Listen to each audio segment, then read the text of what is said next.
Good morning, people in the south, my people in the east. Good day and good afternoon, my friends in the west. Good evening, fellow entrepreneurs in the north. How you guys doing? We are back. We are back. We are back. Yeah, I wanted to finish that so it doesn't come between me and my people. So, on this episode today, I would like to engage around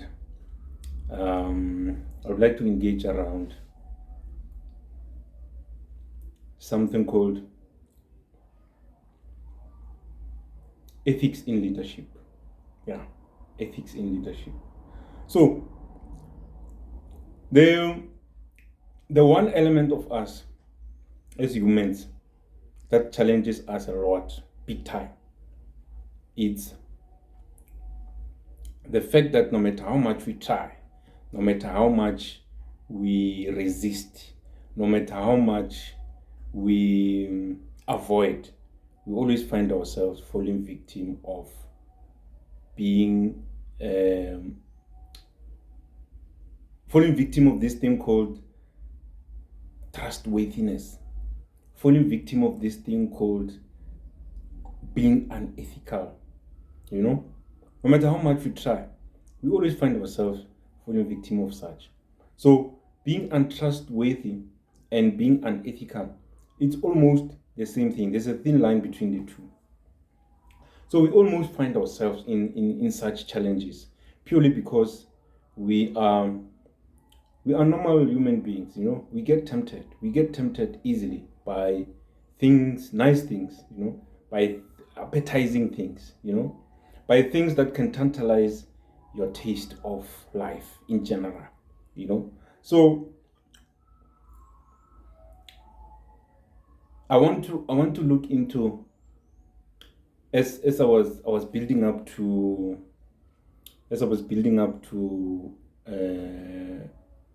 people becoming entrepreneurs in the space and being able to start their businesses.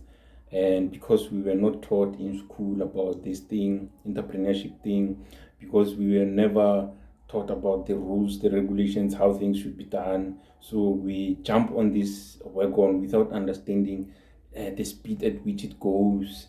And some we want something faster and it goes slow for us. Some we want something slower and it goes quite fast for us, and we end up falling off, because you don't understand this thing. So as I was building up into trying to make a lot of us understand, trying to share as much information as possible for us to understand this entrepreneurship thing, and try to peruse it even deeper and further to see if we cannot find ways to innovate around the space and have more of our young people interested into participating in this entrepreneurship.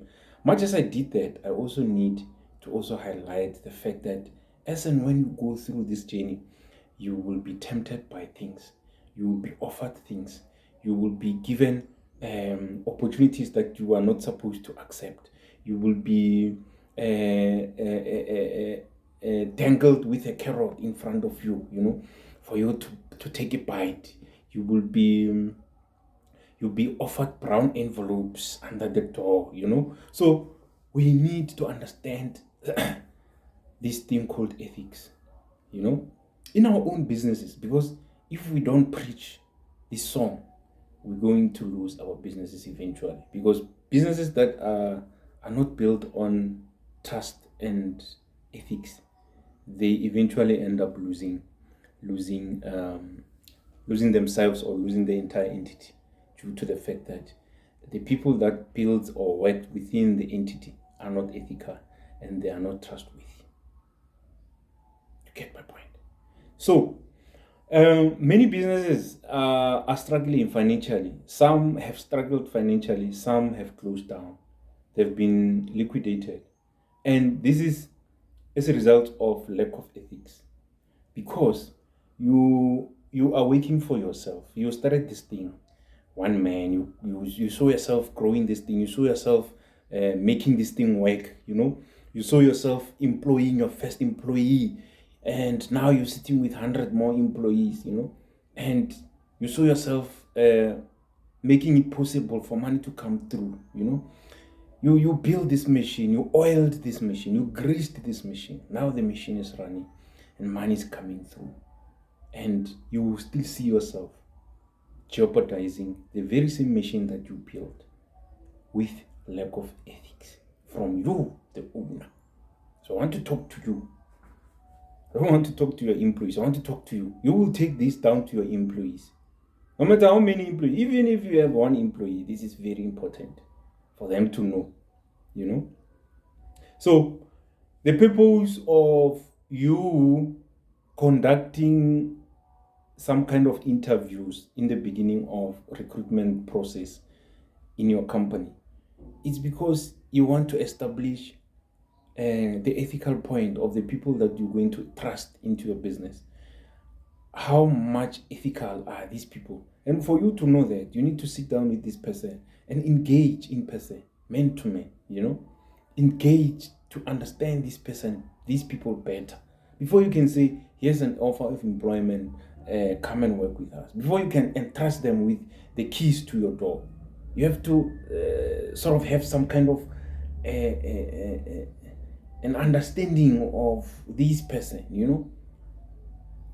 The whole purpose is purely around ethics, nothing else. If it was not around ethics, they would just say, okay, we've seen your CV, we received the CV, come and work. You're starting tomorrow, 7:30. Tomorrow, 7:30 in the morning, you must be here and start working. But because of ethics, they want to engage you. They want to, even the questions, sometimes they will ask you questions around ethics. These days, they even ask questions around the basis of interview questions or the interview guides. It's mostly around scenarios. So you give them scenarios and then they ask you questions around the scenarios. Tell us what happened. Has there ever been a moment where you were annoyed by your fellow employee, or you were annoyed by a colleague or your manager or your senior? And tell us the scenario, what happened, what caused that. Then you'll narrate the scenario. You'll tell them what happened, and then they will ask, what did you do to resolve the conflict, if there was a conflict? And then you narrate, and then they will say, maybe ask you, what was the results of your intervention or the intervention that was there. So this is purely about ethics. They want to see how ethical you are. So the same thing is going to happen in your business. The same thing is going to be applied when you employ new people or new employees in your business. You need to establish some kind of level of ethics they have before you can trust them with the keys to your office. So this is very important, because companies that have failed, mostly they failed because of finances, not because they could not make money. They were making a lot of money, but there were people who were unethical within the finance department. There was a COO, CFO, Chief Financial Officer, who was unethical, and the CFO was able to pay to make payments which were not supposed to be made. The CFO was able to authorize payments on works that were not done, because he was able to see that this company is making a lot of money. There's a lot of money that I can enrich myself with from this source, and they started to get tempted. They got offered opportunities that they were not supposed to accept, and eventually it started to harm the business. It started to dent the business and the company and the image, and they started to lose business. They started to lose clients. They started to lose revenue. Employees started to be shed out, through retrenchment. Eventually, most of the not so important workers were shed out. Eventually, management was also cut off. Reduced. The numbers were reduced. Eventually, the company was closed down. And you go and check where the money went. One or two of the executives, CFOs, CEOs, are living large after the companies have failed and closed down. You know? And this is as a result of ethics. I once watched this movie. It's an interesting movie. Very interesting. If you've never watched this movie, please go watch this movie. It's an old movie. It's called Company Man. The executive in the company, I think it was, the name of the company was Chevron or GM or something in the movie. So then the executive in the company had access to approve monies and stuff. They went and played golf. There was some kind of unethical. It's an old movie. I watched it a long time ago, probably around 10 years ago, 15 to 10 years ago. But I still remember this. As I'm saying this, and I started to remember this movie. So the executive, they had some kind of unethical acts that they were doing within the company, and they started to milk the company. Company money was going the other way. They drove expensive cars, they stayed in expensive estate, they played golf in expensive tournaments. They lived large, but their lower level employees were suffering, were struggling. And eventually they shut off the lower level employees, they shut off the skilled workers. They were, they even reduced the management team as well. Eventually, the most critical guys in the business were also shut off. They were also retrenched. And this is where the movie got interesting, because the guys who were working as senior bosses, senior executive, were retrenched because the company eventually closed, and they found themselves working in restaurants, because they had life that they built, livelihood that they were used to, and they wanted to maintain that. I think that's how the movie played out. But I still remember it was called, or the movie is called Company Man. Company MEN, Company Man, not Company Man, Company Man. Go and watch that movie. You will learn something from the movie. There's a lot of lessons that the movie is teaching. Now, come back to our businesses. If we are not careful and we think we are the bosses, we can approve and disapprove things. We are going to dent our own company image. We're going to drain our own businesses. Our businesses are going to die a slow death because of our unethical acts, our unethical behaviors. So we need to be, even if it takes some money for you to take your some substantial amount of money for you to take your employees through to some ethical courses and training, please do, because it's very important. Your employees need to understand ethics. Basically, this is what your employee will do when no one is watching. Are they going to be ethical when no one is watching? Are they going to leave that petty cash money when no one is watching? Are they gonna extend that trip on the vehicle that the company has given them to go and deliver the services and the goods? Are they gonna extend the trip to go see their girlfriends and boyfriends? To go see their family members? Are they gonna give people lift on the road in the company vehicle and collect the money from the people they've given lift to on the road with the company vehicle? In actual fact, if they've given lift to people, say for instance, the company has given you a 7-seater vehicle for you to drive for about 300 kilometers, and then on the way you find people hiking, and then hiking in South Africa, it's I know we're using this word, but it's not the proper way to use in English.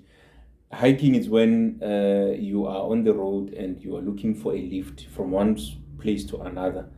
And then you are walking, and as you walk, when cars come pass you by, you ask for lift from the vehicles. So we normally use a specific gesture of a sign to demonstrate that we are looking for, or we're asking for a lift, And then some of the Samaritans will stop for you, and then they will give you a lift. And then you tell them where you're going. If they're going exactly where you're going, then they'll give you a lift. So some people are given 7-seater company vehicle, and then on the road they find a lot of people asking for a lift. And then you load about 7 people, 300-kilometer trip. They give you 200 rand each. 200 rand times 7, it's about 1,400 rands. And then you take that money, it's your money, you put it in your pocket. In actual fact, you should drive back to your company, get to the reception, and then speak to the lady who manages petty cash and say, on the way, I found people, I gave them a lift, they paid me 200 rand each, and here's the money. But hey, you'll never see that. Never in your lifetime see that. So you need to invest in ethics in your business. Your employees should be ethical. Your employees should be able to understand what it means to be ethical. This is going to boost the growth and the strength of your business, the strength and the growth of your brand, the reputation of your brand. You are building men and women of ethics, men and women of integrity. One of the values in my business, in my company, is integrity. So each value is going to have, I've got 4 values in my business. I'm just throwing this in so that you can learn from this. I've got 4 values in my business. No? Each value, I'll give an example with integrity. Each value is going to have its own manager. So I'm going to have a manager, 4 managers who are managing values. Because these are values. You cannot compromise values. The moment your business or your company starts compromising values, you know you've lost it. You might as well just find a buyer and sell your company before it's too late. So I'm going to have managers who are managing each value. These guys are going to manage each value. They're going to make sure that all my employees complies to each value. We uphold each value equally. There will be a manager for integrity. There will be a manager for innovation. There will be a manager for excellence, and so on and so forth. I just named 3 of my values. So it doesn't mean I don't know all of them. I can give you the 4th one, but I don't want to. So the guys who are going to be managing the 4 values, each one of them will be responsible in case one of those values have been compromised. They will be responsible for that misconduct. We don't compromise values because we are building an ethical entity here. We're building a reputable and prominent entity which is upholding its 4 values to the core. It's either you take it and live with it, or you stay out. Easy as that, simple as that. So it's quite difficult if the head is rotten to uphold values. Because if you go to the head and say, I'm being charged with a misconduct around excellence, I didn't do this and this and this and that, so they say I did not uphold the value, the excellent value, and I'm being charged and I'm going to DC on Monday. Please make a plan for me. If the head is rotten, the head will tell you, don't worry, I'll talk to them. Go back to work. Then he picks up the phone and he calls the disciplinary guy, the IR guy. The IR guy will say, no, this guy has been charged with this misconduct and so on.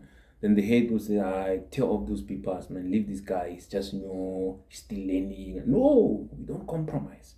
So what are we going to do to ensure this, to ensure that our businesses are upholding their values? Our businesses are building brands that are upholding their values and integrity, So I've decided to design a pledge document. This pledge document, I can share with you if you like. This pledge document, it's a pledge for any employee or each employee that you employ. Each employee that you offer in employment, Each employee that signs an offer of employment, they will also sign that pledge. So on the pledge, the employee is going to pledge on the 4 values. We're not going to write what the employee is pledging. We're going to tell and give the employee the 4 values. Before you sign the offer, you sign the pledge. The pledge is a blank check. It has 4 values. We're going to explain the 4 values for you to understand what they mean. And then after understanding these 4 values, you're going to sign that you understood what each value means. And then you're going to pledge each value yourself that for integrity, this is what I'm going to do. You write it down with your own hand. For innovation, this is what I'm going to do. For excellence, this is what I'm going to do.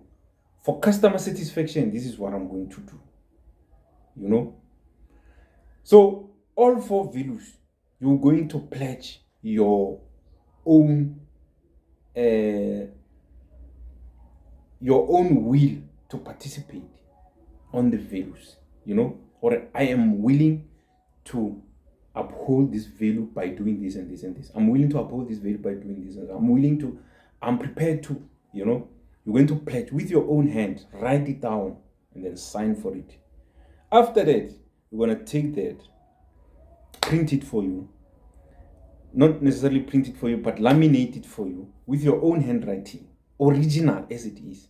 Frame it and put it on the wall in your office in front of you.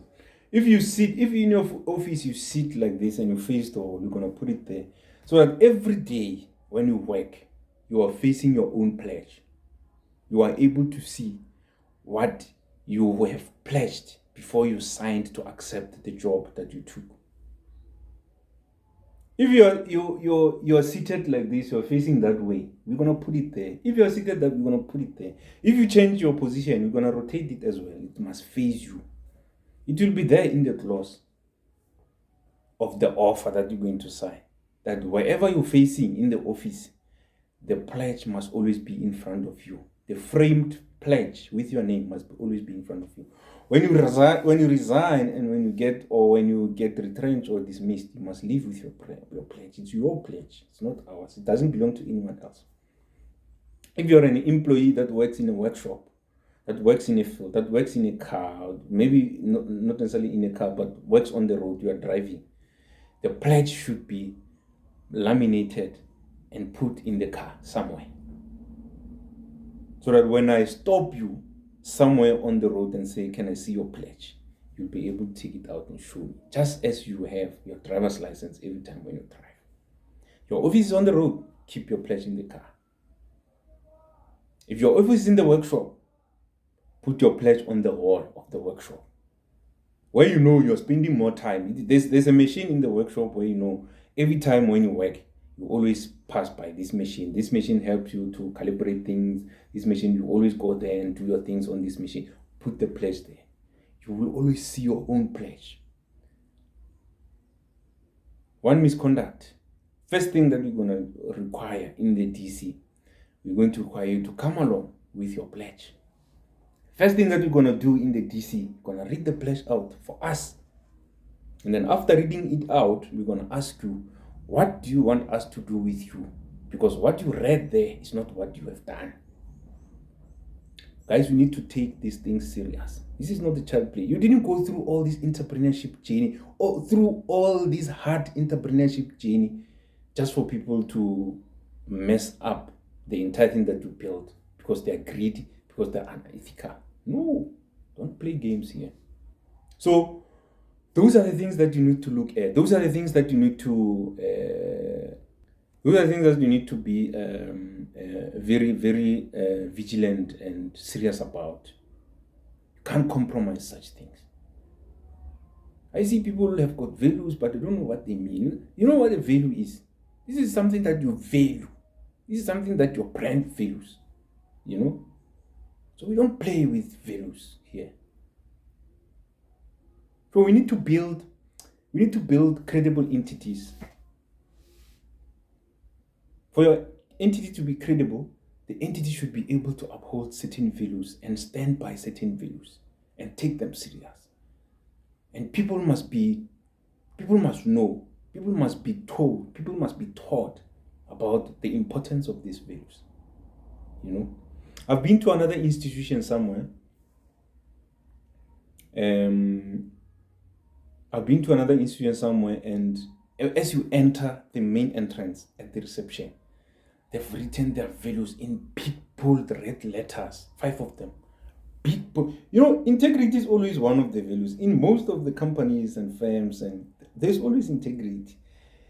Even if you have 10 values, integrity is always one of them. Ask yourself why. It's because ethics are the biggest problem, are humans' biggest problem. The element that always messes up our lives, it's ethics in our lives. It's ethics. So go and check values for many companies. Just go into websites and check their values. I guarantee you, 80% of them, one of the values will be integrity. Because they know once you miss integrity, you are going to start operating on an ethical team, an ethical group of grown men and women, and they're going to mess up everything for you. I don't want to mention companies' names, and no, just go and search any company and check their values. I guarantee you, integrity will be on the list. So we need to come up with processes that are going to enforce and enable us to manage our entities that we built so hard. A leadership or an unethical leadership, it's a rotten head. You can't afford to have a rotten head in your entity that you build with sweat, blood, and tears, and you allow it to have a rotten head. No, unless if you don't expect your entity to be a multi-trillion entity. Facebook today, it's a multi-trillion. I think it's worth 1.4 trillion. Facebook started small, like as an app, as a website, with 6 people chatting on it. 6 became 12. 12 became now they're sitting on billions of users around the world. So you can't afford to build an entity with a rotten head. You can't. It will be a risk that you're not going to be able to mitigate. So let's learn things like those and employ systems and processes that will enable us to uphold these values. Another thing for credibility is